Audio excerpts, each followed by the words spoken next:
आप में से या आपके परिवार, करीबी रिश्तेदारों में इस वक्त अनेक ऐसे स्कूल गोइंग या 12th पास आउट करने वाले स्टूडेंट्स होंगे जो अपनी आगे की पढ़ाई या करियर को लेकर इस सोच विचार में होंगे कि आने वाला वक्त में उन्हें सुरक्षित अपना करियर बनाने के लिए किस फील्ड को चुनना चाहिए। आमतौर पर स्टूडेंट्स का इंटरेस्ट का विषय होता है, लेकिन आज हम इस खास रिपोर्ट में आपको बताने वाले हैं कि एक ऐसी फील्ड जो 12th schooling on going students या पास आउट स्टूडेंट्स के लिए उनके भविष्य में प्रोफेशनल करियर में चार चांद लगा सकती है। तो बिना वक्त जाया किए आइए आपको जानकारी देते हैं एविएशन सेक्टर के फ्यूचर प्लानिंग और वर्तमान में स्टूडेंट्स का फेवरेट ड्रीम फ्यूचर सेक्टर जो बन चुका है उसके बारे में। खासतौर पर विमान उड़ाना यानी कि कमर्शियल पायलट बनने की चाह रखने वाले स्टूडेंट्स किस तरीके से इस क्षेत्र में अपना सुरक्षित भविष्य बना सकते हैं, साथ ही मोटा पैसा भी बना सकते हैं। आइए जानते हैं क्या होगी पायलट बनने के लिए पढ़ाई, कैसे होती है ट्रेनिंग और कितनी मिलेगी सैलरी। भारत में तेजी से बढ़ता विमानन क्षेत्र। भारत में विमानन क्षेत्र अर्थव्यवस्था की तेजी से बढ़ती ताकत है। भारतीय इकोनॉमी में 5.36 करोड़ अमेरिकी डॉलर की हिस्सेदारी और 75 लाख से ज्यादा लोगों के लिए नौकरियां इसका सबूत है। साल 2024 में ही नगर विमानन महानिदेशालय यानी डीजीसीए ने 1300 से अधिक ज्यादा जो कमर्शियल पायलट लाइसेंस जारी किए हैं, यानी कि इस साल इतने नए पायलट कमर्शियल कंपनियों के साथ लाइसेंस लेकर जुड़े, जिनको जबरदस्त सैलरी पैकेज भी ऑफर किए जाने की रिपोर्ट से सामने आई। कॉकपिट तक का सफर कैसे पूरा हो सकता है? सबसे पहले जहन में आता है कि पायलट कैसे बन सकते हैं। इसका जवाब एक जानी मानी एयरलाइन कंपनी से जुड़े पायलट ने हमें दिया। उन्होंने बताया कि भारत में पायलट बनने के दो तरीके हैं। एक तो जो पारंपरिक तरीका है कई साल से कि आप सरकारी एयरलाइन से जुड़िए और वहां से अपना पूरा ट्रेनिंग और कोर्स कीजिए, और दूसरा है कि एयरलाइन कंपनी के कैडेट पायलट प्रोग्राम से भी आप पायलट बन सकते हैं। दोनों ही सूरत में उम्र 18 साल होनी चाहिए। साथ ही फिजिक्स और मैथ्स के साथ 12वीं में 50% मार्क्स लाना जरूरी है। अगर कोई कॉमर्स या आर्ट्स बैकग्राउंड से स्टूडेंट आता है तो उनके लिए national institute of open schooling या किसी भी स्टेट बोर्ड के ओपन एग्जामिनेशन के जरिए 12वीं की फिजिक्स और मैथ्स के एग्जाम पास करने होते हैं। डीजीसी का मेडिकल टेस्ट और एग्जाम।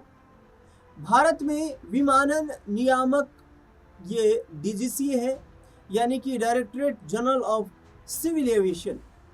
डीजीसीए ने देश भर में कई डॉक्टरों को ये मान्यता दी है कि वे पायलट ट्रेनिंग के लिए जरूरी मेडिकल जांच कर सकते हैं। पायलट की ट्रेनिंग से पहले स्टूडेंट्स के पास क्लास 2 मेडिकल सर्टिफिकेट होना जरूरी है। ये डीजीसीए से अप्रूव्ड डॉक्टर देते हैं और वो बताते हैं कि व्यक्ति ट्रेनिंग लेने के लिए मेडिकली बिल्कुल फिट है या फिर नहीं। इसके बाद होता है क्लास 1 मेडिकल एग्जाम, जो डीजीसीए ही करवाता है और इसे करते हैं इंडियन एयरफोर्स से approved doctor. Commercial pilot licence CPL पाने के लिए ये एग्जाम सर्टिफिकेट काफी जरूरी होता है। इसमें आंखें, ईसीजी, ब्लड टेस्ट, नाक, कान, गले की जांच शामिल होती है। दोनों जांच का खर्च करीब 10,000 रुपए तक आता है। हालांकि अगर किसी को कलर ब्लाइंडनेस है तो वो पायलट नहीं बन सकते। साथ ही शुरू में ब्लड, यूरिन जैसे बुनियादी जांचें होती हैं। अगर कोई एक में फेल है तो वह भी पायलट नहीं बन सकते। इसके बाद क्या होता है? दरअसल एलिजिबिलिटी से जुड़ी सभी जरूरतों को पूरा करने के बाद डीजीसी यानी कि directorate general of civil aviation की सीपीएल परीक्षा देनी होती है। ये इम्तिहान आमतौर पर साल में 4 बार होता है। ये इम्तिहान पास करने वालों को ट्रेनिंग 2 तरह की होती है, एक ग्राउंड ट्रेनिंग और दूसरी flight training. Ground training pilot training का एकेडमिक फेज होता है। इसमें मेट्रोलॉजी यानी कि मौसम विज्ञान, air regulation, navigation, radio telephony, technical जैसे विषय पढ़ाए जाते हैं। इनकी लिखित परीक्षाओं में कम से कम 70% नंबर लाने जरूरी होते हैं। अब 200 घंटे के विमान उड़ाने का अनुभव दिया जाता है। इसके साथ कैंडिडेट भारत में डीजीसी अप्रूव्ड अलग अलग फ्लाइंग ट्रेनिंग ऑर्गेनाइजेशन एफटीओ में दाखिल होते हैं और वहां वो 200 घंटे विमान उड़ाने का अनुभव लेते हैं। इसके अलावा दूसरा रास्ता होता है कैडेट पायलट प्रोग्राम, जिन्हें एयरलाइंस कंपनियां चलाती हैं। जानकारों के मुताबिक अगर कोई कैंडिडेट अपना aviation career airline cadet pilot programme से शुरू करता है तो इसमें एक तय सिलेबस होता है जिसमें थियोरिटिकल और प्रैक्टिकल दोनों तरह की ट्रेनिंग होती है। इसमें एविएशन की बुनियाद जानकारी गहराई से पढ़ाई जाती है। साथ ही फ्लाइट ट्रेनिंग ऑर्गेनाइजेशन एफटीओ में प्रैक्टिकल फ्लाइंग सेशन भी होते हैं। इंटीग्रेटेड ट्रेनिंग इसलिए तैयार की गई है ताकि पायलट इंडस्ट्री की जरूरतों के हिसाब से स्किल को हासिल कर सके। मसलन एयर इंडिया का एक कैडेट पायलट प्रोग्राम है। इसके तहत कैंडिडेट को एयर फ्लाइंग ट्रेनिंग एकेडमी के साथ ही एयरलाइन कंपनी के 2 ग्लोबल पार्टनर स्कूलों में कमर्शियल पायलट ट्रेनिंग यानी कि सीपीएल और टाइप रेटिंग दी जाती है। फ्लाइट ट्रेनिंग के समय कैंडिडेट को छोटे विमानों को उड़ाना सिखाया जाता है, मगर जब उन्हें असल में यात्री विमान उड़ाना होता है तो फिर उन्हें एक और लाइसेंस की जरूरत पड़ती है। इसे टाइप रेटिंग कहा जाता है। एयर इंडिया की ट्रेनिंग एकेडमी महाराष्ट्र के अमरावती में है और 2 ग्लोबल पार्टनर स्कूल अमेरिका में है। कैडेट प्रोग्राम के जरिए एयरलाइन कंपनियां खुद ही 12वीं के कुछ टेस्ट के आधार पर स्टूडेंट को अपने कैडेट के तौर पर चुनती है। फिर इनकी फ्लाइट ट्रेनिंग होती है और एयरलाइन कंपनियों में लौटने के बाद इन्हें टाइप रेटिंग मिलती है, पर इसकी फीस काफी ज्यादा होती है। फ्लाइट ट्रेनिंग और खर्च कितना होता है?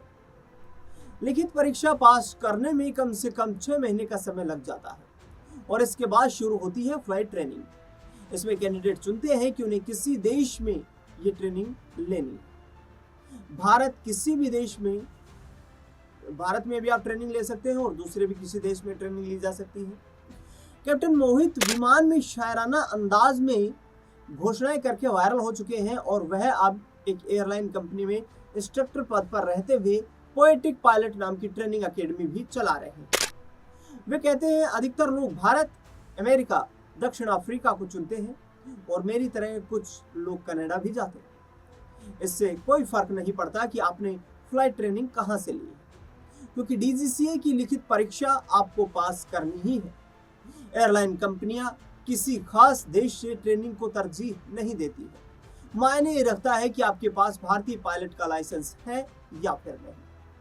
भारत में किसी अच्छे स्कूल में ये ट्रेनिंग 14 से 15 महीने की होती है, जिसमें 55 लाख रुपए तक का खर्च आ सकता है। ये खर्च 50 से 55 लाख रुपए तक का हो सकता है। अमेरिका में ये ट्रेनिंग 10 महीने में होती है और खर्च वही 52 लाख रुपए तक जाता है। ये 50 से 52 लाख रुपए तक माना जाता है। दक्षिण अफ्रीका में ये ट्रेनिंग जो है 12 से 14 महीने का कोर्स होता है, जिसमें 35 से 40 लाख रुपए तक का खर्च आता है। कैप्टन मोहित बताते हैं कि ये ग्रेजुएशन की तरह नहीं है कि बच्चे के लिए कोर्स 3-4 साल का होगा, बल्कि यहाँ कैंडिडेट्स के लिए 200 घंटे फ्लाइट ट्रेनिंग यानी कि विमान में बैठने का अनुभव होना चाहिए। कुछ लोग इसे 10 महीने में करते हैं, कुछ को ज्यादा समय भी लग सकता है। ट्रेनिंग के बाद जॉब एप्लीकेशन। ट्रेनिंग के बाद जिस भी एयरलाइन कंपनी में पायलट के लिए भर्तियां होंगी, वहां काम करने के लिए कैंडिडेट एलिजिबल होते हैं। कैप्टन मोहित के मुताबिक जब तक कोई पायलट एयरलाइन कंपनी ज्वाइन करते हैं तो उनका पहला पद फर्स्ट ऑफिसर होता है। ये विमान में कैप्टन के साथ को पायलट के तौर पर रहते हैं। कैप्टन बनने के लिए एक अलग लाइसेंस की जरूरत होती है, जिसे ATPL यानी कि एयरलाइन ट्रांसपोर्ट पायलट लाइसेंस कहते हैं। उस पर लाइसेंस के लिए कैंडिडेट को DGCA की एक परीक्षा पास करनी होती है। इसमें नेविगेशन, रेडियो नेविगेशन, मेट्रोलॉजी जैसे विषय होते हैं, मगर विमान उड़ाने का अनुभव कम से कम 1500 घंटे का होना चाहिए। वैकेंसी आते ही उसके लिए अप्लाई करना होता है और फिर संबंधित एयरलाइन कंपनी एक लिखित परीक्षा करवाती है। ये परीक्षाएं DGCA की परीक्षा से अलग होती हैं और ये मेरिट के आधार पर होती है।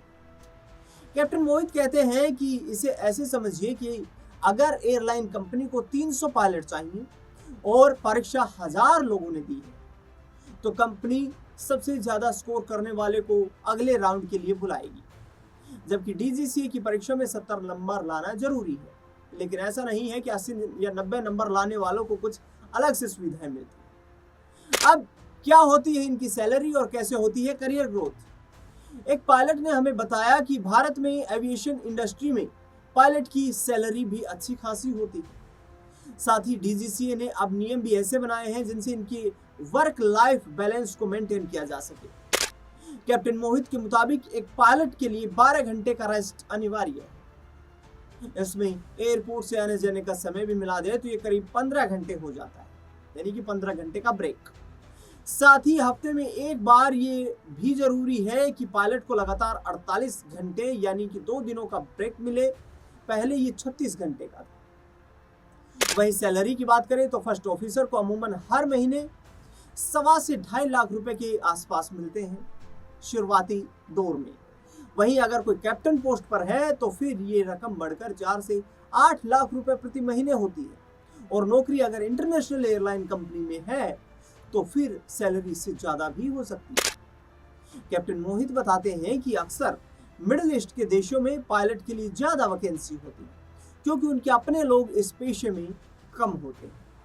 वहां पर हर महीने एक फर्स्ट ऑफिसर को 8 से 9 लाख रुपए तक मिलते हैं और टैक्स भी कम होता है, मगर इसके लिए आपको दूसरे देश में रहना होगा, यानी कि खर्च भी ज्यादा होता है। कैप्टन मोहित के मुताबिक पायलट सिर्फ विमान उड़ाने तक सीमित नहीं है, बल्कि वे किसी एयरलाइन की एकेडमी में इंस्ट्रक्टर भी बन सकते हैं, फ्लाइट डिस्पैचर के तौर पर काम कर सकते हैं या चार्टर प्लेन के पायलट बन सकते हैं। अब महंगी पढ़ाई है एक बड़ी चुनौती, इससे भी नकारा नहीं जा सकता। पायलट बनने के जितने फायदे हैं, इसकी पढ़ाई और ट्रेनिंग भी उतनी ही महंगी है। जो कन्वेंशनल सीपीएल ट्रेनिंग कोर्स है उसकी लागत करीब 55 से 85 लाख रुपए के बीच आती है। कुछ एयरलाइन कंपनियां कैडेट पायलट ट्रेनिंग के लिए 1 करोड़ या उससे ज्यादा भी वसूल सकती हैं। कैप्टन मोहित से हमने जानने की प्रयास किया कि इतनी बड़ी रकम अगर कोई आम परिवार से आने वाला स्टूडेंट कैसे जोड़ सकता है। उन्होंने अपनी मिसाल देते हुए बताया, एजुकेशन लोन इसका एक बेहतर रास्ता होता है। अगर आपकी कोई और जिम्मेदारी नहीं है तो आप 5 से 6 साल में लोन चुकाने की स्थिति में चले जाते हैं। यानी कि यह पूरा प्रोसेस था कि आपके घर में, आपके रिश्तेदारों के घर में, आपका कोई जान पहचान वाला, आपके दोस्त का बच्चा जो अभी 12th परस्यूइंग है या वो पास करने की दहलीज पर है और उसका सपना भी पायलट बनने का है, आसमान में अपने सपनों को उड़ाने का है, तो वो पायलट के तौर पर भी अपना एक बेहतरीन करियर बना सकता है। इसके लिए आर्थिक तौर पर जरूर कुछ चुनौती आती है, लेकिन बकौल कैप्टन मोहित, आप एक बार जब सेटल हो जाते हैं तो फिर आपको कभी अपने करियर में फाइनेंशियल तौर पर पीछे मुड़कर नहीं देखना होता। जैसे हमने आपको जानकारी दी कि इंटरनेशनल फ्लाइट्स में एक अच्छी बेहतरीन सैलरी पैकेज आपको मिलते हैं जो 1 करोड़ रुपए सालाना तक भी जा सकते हैं। इस खास रिपोर्ट को लेकर के आपकी क्या राय प्रतिक्रिया है, कमेंट बॉक्स में आप जरूर बताएं। इस खास खबर में फिलहाल के लिए इतना ही। देश दुनिया से जुड़े तमाम मुद्दों के लिए देखते रहिए SPN9 न्यूज।